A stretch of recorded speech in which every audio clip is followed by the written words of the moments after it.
Hola y bienvenido una vez más a Venas de la Historia.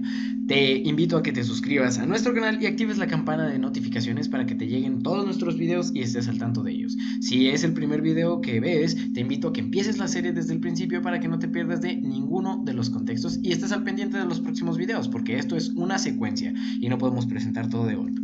Así que bien, vamos a comenzar donde lo dejamos la vez pasada. Naves y portales en la Biblia. Aparecen estos, muchas veces nosotros leemos la Biblia de una manera pues bastante superficial. Sin embargo, cuando uno profundiza pues parece que la Biblia tiene más de lo que aparenta.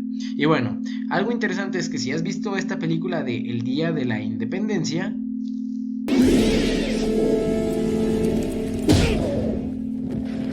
Bienvenido a la Tierra. bueno, pues resulta que en esta película las naves tienen algo bastante peculiar, y es que se asemejan mucho a nubes que ocultan dentro de sí este gran platillo volador con una base de fuego ardiente, que pues tiene una descripción bastante peculiar cuando nosotros vamos a la Biblia.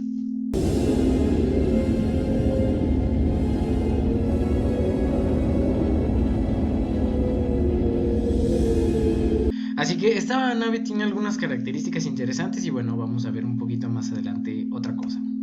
Primero que nada, ¿qué versículos bíblicos nos hablan al respecto? Bueno, pues Éxodo 19:9. Entonces Jehová dijo a Moisés: He aquí yo vengo a ti en una nube espesa, para que el pueblo oiga mientras yo hablo contigo y para que también crean para siempre. Ahora, estamos en el contexto de un tiempo donde pues no existía la palabra platillo volador, o tal vez no usarían la palabra nave espacial o siquiera nave como tal, pero Moisés lo describe como una nube espesa. Versículo 16: Aconteció que al tercer día, cuando vino la mañana, vinieron truenos y relámpagos, y espesa nube sobre el monte, y sonido de bocina muy fuerte que estremeció todo el pueblo que estaba en el campamento. Ahora, ¿desde cuándo una nube suena como una bocina? Y entendamos que el sonido de bocina en ese momento se refiere al sonido del shofar, entonces es un cuerno, o sea, esto tenía un sonido diferente. Una nube densa que truena y tiene un sonido, no sé, como que de pronto está curioso, ¿no? Y luego el versículo 18: todo el monte Sinaí humeaba, porque Jehová había descendido sobre él en fuego, y el humo subía como el humo de un horno, y todo el monte se estremecía en gran manera. Ahora imagínense la escena con una nave como la que vimos ahorita, con ese fuego, pero que además le salen truenos, que es una nube espesa, así oscura, con truenos, relámpagos, con este fuego ardiente. Y bueno, ya sabemos cuál es el monte Sinaí real, y ya sabemos que la cima sí quedó consumida. Entonces, con esta animación, pues más o menos nos damos una idea. O sea, esto podría haber sido más o menos la escena que presenció el pueblo de Israel. Probablemente eso explica por qué todo el pueblo estaba tan asustado, que le dijo a Moisés: ¿sabes qué? Mejor no hable Dios con nosotros. Otro evento, y este es un evento de abducción. El versículo 11 de Segunda de Reyes 2. Y aconteció que yendo ellos y hablando, he aquí un carro de fuego con caballos de fuego apartó a los dos, y Elías fue abducido al cielo en un torbellino. Podríamos decirlo de esa manera, ¿no? Porque muchas personas piensan que Elías se fue en el carro de fuego. Sin embargo, la Biblia dice que Elías subió al cielo en un torbellino. Viéndolo, Eliseo clamaba: Padre mío, carro de Israel y su gente de a caballo. Y nunca más le vio. Y tomando sus vestidos los rompió en dos partes. Ahora, también es probable que esto que Eliseo interpretó como carros de fuego, pues probablemente fueran algún artefacto tecnológico. Eso como una posibilidad. Sin embargo, lo que no podemos quitar es que Elías se fue al cielo en un torbellino. Otra, Hechos 1. Y habiendo dicho estas cosas, viéndolo ellos, fue alzado y le recibió una nube. Entonces Jesús fue recibido por una nube que dice que le ocultó de los ojos de los discípulos. Entonces, bueno, es interesante porque esto nos recuerda cuando Moisés también subió al monte Sinaí, y dice que entró a la nube donde Dios estaba. Y esta nube tenía un piso, que también lo describe como un embaldosado de zafiro. Entonces, pues esta nube está medio curiosa, ¿no? Y a Jesús también lo ocultó una nube. Después de ascender, y estando ellos con los ojos puestos en el cielo, entre tanto que él se iba, he aquí se pusieron junto a ellos dos varones con vestiduras blancas, los cuales también les dijeron: varones Galileos, ¿por qué estáis mirando al cielo? Este mismo Jesús que ha sido tomado de vosotros al cielo, así vendrá, como le habéis visto ir al cielo. Entonces, pues parece que Jesús no vino en 1914, como dicen los testigos de una manera invisible, sino que va a venir como le vieron irse. Y pues resulta que le vieron irse en una nave. Ahora, esta autora Elena de White también nos recalca algo interesante, ¿no? Ella escribe en El deseo de todas las gentes: al desvanecerse la luz de los ángeles en Belén, apareció una estrella luminosa que permaneció en los cielos. Ahora, muchas personas interpretan esto de diferentes maneras sobre qué era esa estrella, pero la realidad es que no era una estrella fija ni un planeta, y el fenómeno excitó el mayor interés. Esa estrella era un distante grupo de resplandecientes ángeles, pero los sabios lo ignoraban. Sin embargo, tenían la impresión de que la estrella era de especial importancia para ellos. Y bueno, los ángeles andaban ahí todos hechos bolita, volando juntos, o estaban sobre algo, o volando o moviéndose en algo. Ahora es más interesante cuando vemos este tipo de pinturas de hace muchos años. Esto, por ejemplo, nos representa, creo que es el bautismo de Jesús por Juan el Bautista, y bueno, presenta una imagen pues bastante peculiar, ¿no? Pero hay otras imágenes sobre la natividad de Jesús donde se presentan platillos voladores. Tenemos, por ejemplo, en iglesias y este tipo de pinturas antiguas, estas imágenes donde vemos aparentemente naves, como si hubiera gente que se transportaba en ellas, ¿no? Parecen como cohetes. Y bueno, nos están representando la crucifixión de Jesús. ¿Por qué hay cohetes y naves en la crucifixión de Jesús? Está curioso, ¿no? Luego vemos también, aquí parece que están sobre una nube, una nave, el Padre y el Hijo. Bueno, hasta parece que tienen como esta cúpula alrededor de ellos. Y parece también como si esto fuera un portal, no sé, está curioso ese tipo de ilustraciones, ¿no? ¿Salieron así solamente de la mente de los pintores, o es que habían visto algo más? Muchas veces no entendemos que en el contexto en el que se escribe la Biblia, pues no existía la tecnología y los conceptos que tenemos ahora. Así que ellos lo describen dentro de lo que ellos conocen y alcanzan a entender. Otra cosa, Salmos 50, 3 y 4. El Rey de Reyes desciende en la nube, envuelto en llamas de fuego. El cielo se recoge como un libro que se enrolla. La tierra tiembla ante su presencia, y todo monte y toda isla se remueven de sus lugares. Esto es de Elena de White, y nos describe cómo el retorno de Jesús es en una nube, envuelto en llamas de fuego. Dice Salmos: vendrá nuestro Dios y no callará. Fuego consumirá delante de él, y en derredor suyo habrá tempestad grande. Convocará a los cielos de arriba y a la tierra para juzgar a su pueblo. Fuego va delante de él, bueno, por ejemplo, como el fuego de esta nave de la película del Día de la Independencia.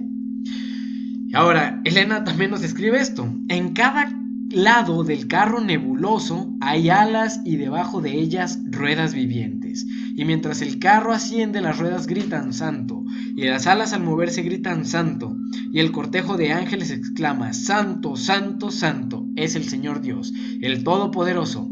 Y los redimidos exclaman: aleluya, mientras el carro se adelanta hacia la Nueva Jerusalén. Y esto es precisamente la nube en la que Jesús vino, recogió a los salvados y se fue a la Nueva Jerusalén. Entonces, pues parece que esta nube, a final de cuentas, es un carro nebuloso, una nave. Entonces, resulta que la segunda venida de Jesús va a ser en una nave para llevarnos al cielo. Y bueno, vamos a comenzar a hablar de la verdad sobre los alienígenas ancestrales. Tengo miedo, tengo miedo, tengo miedo, tengo miedo. Y bueno, vamos a ver qué dice la Biblia. Segunda de Crónicas 15:16 dice: y aún a Maaca, madre del rey Asa, él mismo la depuso de su dignidad, porque había hecho una imagen de Acera. Recordemos el nombre de esta diosa. Y Asa desmenuzó la imagen y la destruyó, y la quemó junto al torrente de Cedrón. Con todo esto, los lugares altos no eran quitados, aunque el corazón del rey Asa fue perfecto en todos sus días. Entonces aquí nos habla sobre esta diosa Acera y sobre cómo... Y en la Biblia vamos a encontrar muchas cosas sobre los lugares altos, ¿no? Y la adoración pagana. Es interesante porque resulta que cuando nosotros vemos estos eventos de ovnis a lo largo de la historia, pues están asociados a lugares altos. Vamos a ver un posterior ejemplo de esto. Luego vamos a ver Efesios 6:12. Porque no tenemos lucha contra sangre ni carne, sino contra principados, contra potestades, contra los gobernadores de las tinieblas de este siglo, contra huestes espirituales de maldad en el infierno debajo de nosotros. No, en las regiones celestes. Entonces parece que Satanás y sus ángeles están por allí en el cielo, no en el cielo, el paraíso, sino en nuestra atmósfera y pues tal vez un poco más allá. Bueno, vamos a ver Deuteronomio 32:16. Vamos a ver cómo Dios hizo una prohibición severa contra tener otros dioses y hacer imágenes. Y bueno, estos son mandamientos separados, para que quede claro. Versículo 16. Le despertaron a celos con los dioses ajenos. Le provocaron a ira con sus abominaciones. Sacrificaron a los demonios y no a Dios. A dioses que no habían conocido. A nuevos dioses venidos de cerca. ¿Qué tan cerca? ¿Como de las naciones vecinas? Sí. Tal vez también de los lugares celestes. También. Que no habían temido vuestros padres. Y bueno, vamos a ver un poquito sobre estos dioses paganos, ¿no? Uno puede investigar un poco más, esto está resumido. ¿Quién era Quetzalcóatl? Pues era la serpiente emplumada. Ya vimos quién era esta serpiente antigua y bueno, también quién era este reptiliano, este serafín, ¿no? Era la serpiente emplumada, pero también hay una versión donde Quetzalcóatl era un hombre blanco, barbado y de ojos azules, que llegó a América y pues le enseñó a la gente a cultivar el maíz. También fue un rey acá bien chido y bien buena onda, pero pues resulta que un día se fue por el mar, pero iba a volver, porque pues por aquí tuvo unos problemillas y se fue. Pero iba a regresar. Y así es como también cuando llegaron los españoles, pues los indígenas dijeron, ya regresaron los dioses. Y bueno, pues todos ya sabemos cómo terminó eso. Entonces, ¿quién era este Quetzalcóatl que resaltaba tanto por su aspecto físico y asociado a una serpiente emplumada? No lo sé. Vamos a ver a otros dioses. Tenemos a Moloch, ya lo habíamos mencionado anteriormente, representado por este búho, pero pues también está asociado a un demonio. Y resulta que aquí tenemos a esta estatua, este ídolo, que es una representación también del dios Moloch. Y bueno, vamos a ver también a Baal, que recordemos, Baal significa el Señor. Y cuando nosotros pensamos el Señor, pues pensamos en... Exacto, en Baal. No, mentira. Entonces, bueno, tenemos que Baal es el Señor, vimos que la etimología nos lleva a Belcebú, el señor de las moscas, y bueno, Jesús claramente lo declaró como Satanás. Bueno, resulta que Baal era el dios de la lluvia, del trueno y la fertilidad. Tú, el dios del trueno. ¿Pero acaso el trueno no es solo el sonido del rayo? Y bueno, pues también tenemos un análogo, Moloch Baal, que es como una combinación de estos dos dioses, porque eran de la misma zona más o menos, que es el dios del fuego purificante. Y bueno, también tiene su análogo en otras culturas, que serían Cronos para los griegos y Saturno para los romanos. Y bueno, resulta que Baal, o Moloch Baal, como lo quieran ver, es hijo de El en la mitología cananea. O sea, entiéndanlo de esta manera, el Señor es hijo de El en la mitología cananea. El en la Biblia, en hebreo, se refiere a una preposición, una especie de contracción de Elohim, que pues significa Dios, Dios en plural, refiriéndose a las tres personas de la deidad. Y bueno, pues resulta que este personaje, Baal, el Señor, es hijo de El, que es el Dios Padre y creador de todo. No sé, como que suena falso, ¿no? Entonces, pues, cuando vemos quién es el Señor... Dime a qué amo sirves. ¿Que a qué amo sirvo? ¿Qué se supone que diga a Dios? Pues tenemos bastantes similitudes, ¿no? Pero bueno, podemos deducir que uno es plagio, ya que anteriormente ya vimos evidencias de quién es el verdadero Señor. Y bueno, resulta que hay una triada entre estos dioses cananeos, ¿no? Porque es la madre, Acera, que ya anteriormente mencionamos también. Acera es la madre de Baal y la esposa de El. Y bueno, a Baal se le representa como un toro joven con o sin alas, que bueno, según la Biblia es un animal limpio, y bueno, los animales limpios se usaban en rituales sacrificiales que representaban a Jesús, entonces pues otro plagio, ¿no? Y bueno, tiene unos títulos bastante interesantes, ¿no? Por ejemplo, a Baal se le llamaba el príncipe de la tierra, por ahí creo que Jesús le decía a alguien el príncipe de este mundo. Y bueno, también se le llama el jinete de las nubes. ¿Y por qué se le llama así? A Dios de hecho también se le llama el jinete de las nubes. Y bueno, ya vimos en qué se mueve Dios, ¿no? Espero que haya quedado claro. Y si entendimos que es en aves, pues ¿por qué se le llama a Baal también así? Pues porque en algo se movía en el cielo. Y bueno, vemos aquí que tenemos también el origen de los sacrificios humanos prácticamente. O sea, desde los antediluvianos existen los sacrificios humanos. Y en un montón de culturas también, tanto en la azteca y bueno, aquí estamos particularizando la cananea.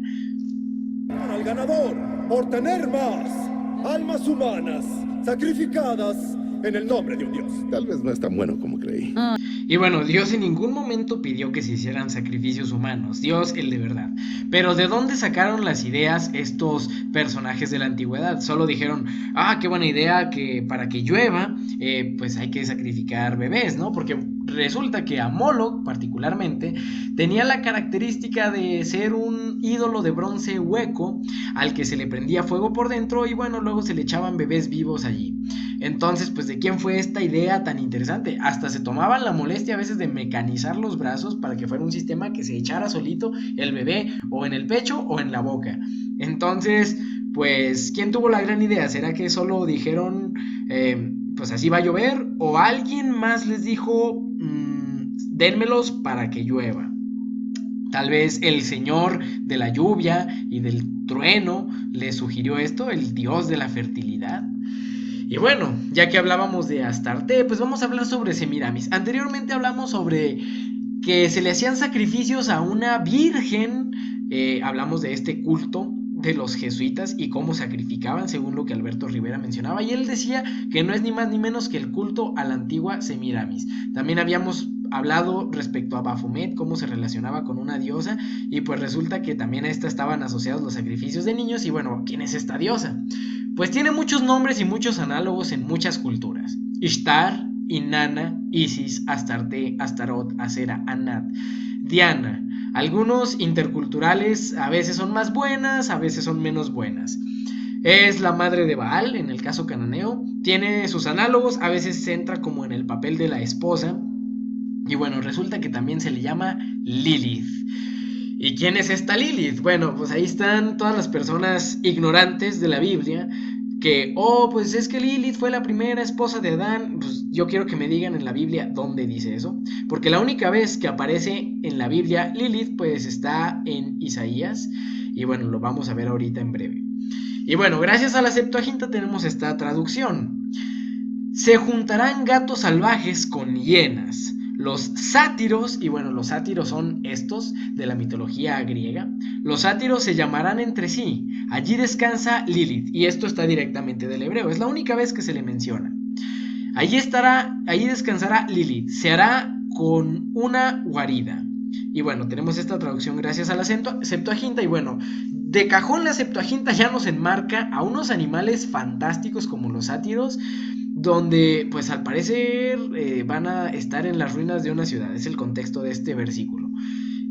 ¿Será que realmente existieron los sátiros? ¿Quiénes eran los sátiros? Pues si lo enmarcamos en el contexto de Lilith, que es la misma que estas anteriores, pues los sátiros también eran demonios. Así, espero darme a entender, resulta que muchos de los animales fantásticos y estos personajes de la mitología pues salieron siendo demonios. Así que no se lo inventaron todo, no es solamente mitología, tiene mucha cosa de realidad.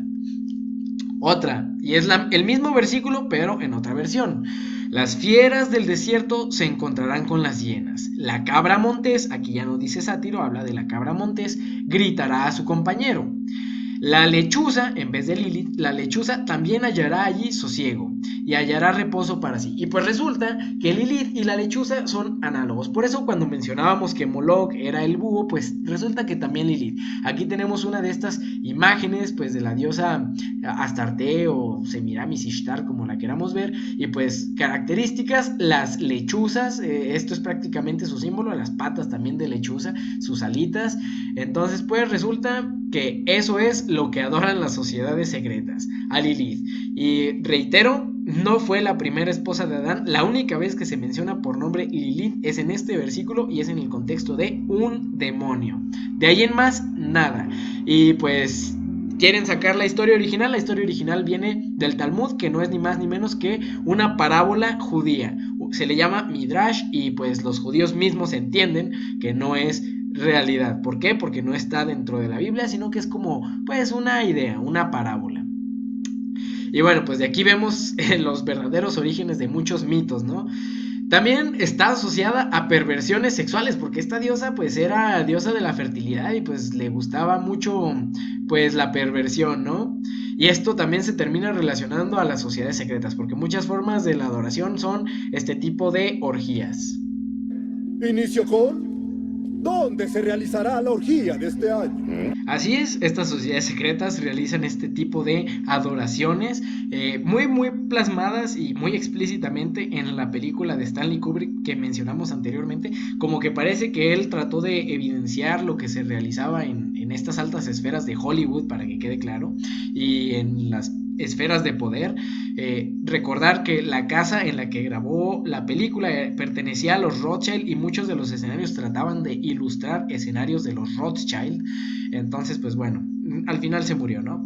Pero pues nos deja claro cómo adoran a estas diosas, y bueno, estas diosas que también estaban asociadas a este tipo de perversiones. De hecho, luego se les llama los incubos y súcubos y yo no sé cuánta porquería, que dicen que cuando tienes sueños eróticos, pues resulta que es porque estos están viniendo a meterse contigo y puras porquerías, ¿no?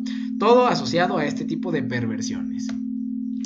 Y bueno, es donde comenzamos a hablar de puertas dimensionales. Lo anterior de los sueños eróticos, pues no es ni al caso de cerca que un demonio esté teniendo sexo contigo. Pero vamos a hablar sobre puertas dimensionales. Y bueno, pues primero tenemos las teorías científicas sobre cómo nos hablan de la posibilidad de crear agujeros de gusano, que pues solo está como una teoría, ya que no tenemos la tecnología para hacerlo.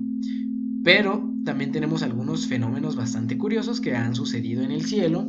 Y bueno, tenemos por ejemplo una ocasión en la que en la pirámide de Kukulcán en México se proyectó un rayo de luz que fue documentado por una familia que se estaba tomando una fotografía. Ahora, definitivamente pues no podemos negar que este destello de luz ocurrió proyectado por la pirámide. ¿Cuál es la explicación? Pues podríamos tener bastantes teorías, ¿no? Que la pirámide es de origen extraterrestre, etcétera, etcétera, etcétera. Y bueno, pues por eso yo sugiero que vayan a la lista original de puertas dimensionales, donde van a hallar esto muchísimo más detallado, con más experiencias y cosas de este tipo así bastante extrañas que nos van a dar un poco que pensar, porque pues hay mucho, ¿no? Y bueno, resulta que pues las pirámides se construyeron con un propósito, ¿no? Y es la adoración. ¿A quién estaban dedicadas estas pirámides? Pues a la serpiente emplumada, precisamente. Entonces pues como que ya comenzamos a ver esto aquí, ¿no? De hecho, según recuerdo, en algunas ocasiones del año se puede ver como que desciende esta serpiente cuando los rayos son proyectados en cierta época del año, ¿no? Y bueno, muchos fenómenos similares. Pero bueno, vamos a enfocarnos en algunas cosas bastante curiosas y que suelen llamar mucho la atención de estas personas que creen en los extraterrestres. He descifrado todas las profecías porque la Biblia la escribió mi estirpe, ¿me entendéis? Mi padre y yo somos los dos únicos habitantes que quedan del Sol en la Tierra. El Sol está vacío. Yo soy la única persona que puede mirar al Sol, ¿me entendéis? O me ahorco o llamo a los ovnis para que me recojan, los llamo mentalmente, soy el guardián de las estrellas, ¿me entendéis? El Sol es el centro del universo y todas las paranoias que veis de documentales, de paranoia, de rollos, es mentira todo. Viví en Matrix.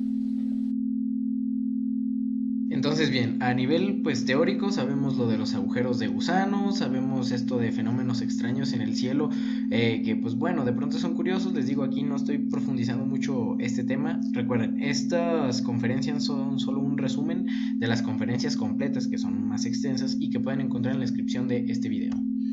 Entonces bien, vamos a hablar de algo un poco interesante respecto a las pirámides, ¿no? Recordamos anteriormente cuando hablamos sobre el obelisco y las simbologías que utilizaban las órdenes secretas, este obelisco del Vaticano y que representaba para los egipcios. Bueno, pues resulta que las pirámides tienen más o menos esta misma connotación. nos refieren a energía, a adoración pagana, algunas particularmente a Osiris, como es el caso de estas 3 pirámides muy famosas en Giza. Bueno, pues resulta que están directamente alineadas hacia la constelación de Orión, que, oh sorpresa, para los egipcios Orión es Osiris. Y bueno, se dice, los egipcios creían que Osiris provenía de precisamente Orión, de este lugar del cielo. Y es curioso ver cómo en muchos lugares del mundo pues podemos ver estas estructuras piramidales asociadas a Orión, porque de pronto Orión cobra mucha importancia. Luego vemos en la estructura, en el diseño de la Gran Pirámide, cómo están curiosamente alineados algunos puntos, porque hay algunas, digamos como orificios en la pirámide, que están alineados específicamente a algunas estrellas o constelaciones. Y pues bueno, empieza a cobrar algo de relevancia, ¿no? Decíamos, se creía que Osiris y los dioses provenían de Orión, del cielo, y pues parece que Orión tenía mucho simbolismo para con ellos. ¿Quién se tomaría la gran tarea de orientar específicamente las 3 pirámides hacia las 3 estrellas del cinturón de Orión? ¿Por qué tiene tanta relevancia que también la vemos a lo largo del mundo en pirámides como en las de China, en pirámides en Egipto, en pirámides en México? Me parece que es Teotihuacán, que son centros ceremoniales pues bastante interesantes, ¿no? Importantes para las civilizaciones y complejos. Bueno, vamos a hablar un poquito de por qué Orión tiene importancia, ¿no? Dice la autora Elena de White: sobrevinieron sombrías y densas nubes que se entrechocaban unas con otras. En este contexto ella nos habla de la segunda venida. La atmósfera se partió, arrollándose hacia atrás, y entonces pudimos ver en Orión un espacio abierto de donde salió la voz de Dios. Por aquel espacio abierto descenderá la santa ciudad de Dios. Y bueno, aquí nos describe otra cosa en Génesis 28:17. Y tuvo miedo. ¡Cuán terrible es este lugar! Estamos hablando de Jacob. Y Jacob dijo: no es otra cosa que casa de Dios y puerta del cielo. Primero, refiriendo a Orión, pues pareciera como si la puerta a este mundo de donde viene Dios, el Dios verdadero, pues es por Orión. Pero también alguien vino de Orión no por las buenas, fue expulsado. Y pues Satanás, Satanás y sus ángeles, que se hicieron pasar por deidades antiguas y pidieron este tipo de sacrificios humanos y corrompieron a la humanidad. Ahora, respecto a Génesis 28:17, Jacob referencia en Betel que ahí es la puerta del cielo. Interesante, ¿no? Ron Wyatt también, recordemos cómo cuando él buscaba el arca de la alianza, mencionamos brevemente que Jesús en persona lo animó. Yo no expliqué mucho el contexto de esa situación, pero pues resulta que Jesús personalmente se le apareció y le dijo que venía de camino desde Sudáfrica hacia la Nueva Jerusalén. Y bueno, para ir hacia la Nueva Jerusalén, pues tenía que pasar precisamente por la Jerusalén terrenal. Bueno, pues probablemente. Recordemos que el lugar en el que Jacob dijo que estaba la puerta del cielo, pues es un lugar bastante cercano geográficamente a Jerusalén en Israel. Ahora, vamos a leer más adelante el versículo 20. Aún estaba hablando y orando y confesando mi pecado y el pecado de mi pueblo Israel, y derramaba mi ruego delante de Jehová mi Dios por el monte santo de mi Dios. Esto es Daniel 9. Y dice que Gabriel, el ángel Gabriel, vino volando con presteza hacia mí. Y el versículo 23 dice: al principio de tus ruegos fue dada la orden, y yo he venido para enseñártela, porque tú eres muy amado. Entiende pues la orden y entiende la visión. Entonces de pronto empezamos a ver 3 cosas curiosas, ¿no? Que la puerta al cielo está en Orión, pero también tiene relevancia que Jacob dice que la puerta al cielo está en Betel, cerca de Jerusalén, como Ron Wyatt también dice. Y vemos en Daniel 9 como un ángel venía desde el principio de la oración de Daniel. Ahora, ¿a qué distancia está Orión? Pues está a bastantes años luz de la Tierra. Sin embargo, el ángel Gabriel llegó en cuestión de minutos. En lo que Daniel hacía esta oración, el ángel Gabriel llegó a responder su oración. Entonces, ¿cómo es que llegó tan rápido? Si la velocidad de la luz viaja a 300,000 kilómetros por hora y más o menos la constelación de Orión se encuentra a unos 400 años luz, un poco más, pues no vino volando a esa velocidad. ¿Qué tuvo que pasar? Bueno, recordemos que el concepto de los agujeros de gusano es curvar el espacio para acortar la distancia entre dos puntos, así que será posible que el ángel Gabriel haya utilizado una especie de portal para llegar más rápido. Bueno, vamos a ver otros versículos. Mateo 4:1. Entonces Jesús fue llevado por el Espíritu al desierto para ser tentado por el diablo. Y es interesante porque muchas veces no notamos cómo es que el Espíritu llevó a Jesús. Pensamos que solamente lo guió mentalmente, pero podríamos pensar que más bien el Espíritu lo teletransportó o utilizó una especie de portal para llevarlo hasta el desierto. Mateo 4:8 nos vuelve a repetir: otra vez le llevó el diablo a un monte muy alto y le mostró todos los reinos del mundo y la gloria de ellos. Este versículo también es interesante, ¿no? Se nos dice, Elena de White nos dice cómo Satanás cargó en sus brazos a Jesús, pero ¿a qué monte alto lo llevó? ¿Cuánto tiempo tomó este viaje? ¿Y cómo es que pudieron observar todos los reinos de este mundo? Creo que aquí hay algo más de lo que muchas veces entendemos. Hechos 8:40, y este es bastante interesante. Y mandó parar el carro y descendieron ambos del agua, Felipe y el eunuco, y le bautizó. Cuando subieron del agua, el Espíritu del Señor arrebató a Felipe y el eunuco no le vio más. Entonces esto es instantáneo. Y siguió gozoso su camino, pero Felipe se encontró en Azoto. Entonces, después de que Felipe es arrebatado, se encuentra en Azoto, y pasando anunciaba el evangelio en todas las ciudades hasta que llegó a Cesarea. Hechos 8:40. Es interesante porque Felipe bautizó a un eunuco y cuando terminó su oficio de repente desapareció para reaparecer en una ciudad a casi 50 kilómetros de distancia. Entonces, pues parece que el Espíritu Santo es un maestro en abrir portales y teletransportar personas. Muy bien, ahora en este punto vamos a llegar al final de este episodio y vamos a continuar con el próximo en qué había antes de la Biblia, y es un tema que va bastante relacionado a lo que hemos estado viendo, así que te invito a que no te pierdas el siguiente episodio, pues vamos a seguir hablando acerca de puertas dimensionales.